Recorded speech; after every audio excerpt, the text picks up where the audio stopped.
14344, Article 7, Section 8, under the Constitution of the Philippines.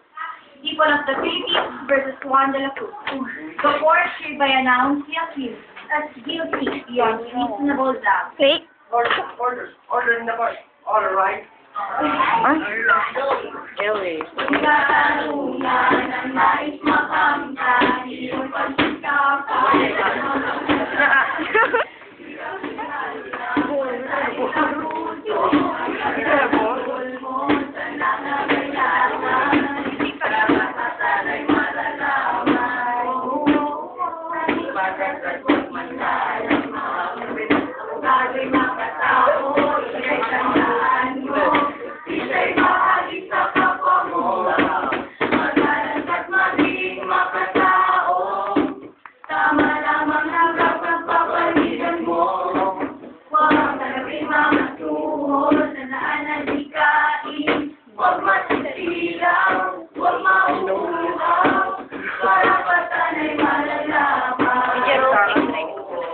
Siguro na sa ko.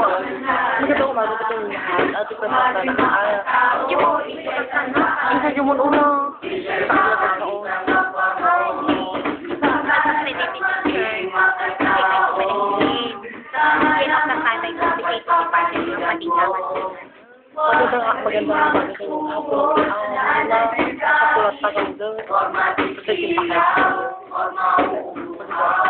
Imo. Maraming salamat po sa lahat ng mga sinangawang na sumayon. Ang trabahong pinahalagahan ng aming presentasyon ay ang pagiging isang abogado. Gaya nga ng ating napapansin ngayon sa kasalukuyan, marami ang mga abogadong hindi nagagampanan ang kanilang tungkulin dahil lamang sa tumatanggap sila ng mga suol kapalit ng dapat silang gampanan sa lipunan. Kagaya nga ng sabi ng isang karapat-dapat na presidential candidate na si Noynoy Aquino, those who have blessed in life should have more in justice. Maraming salamat sa pakikinig.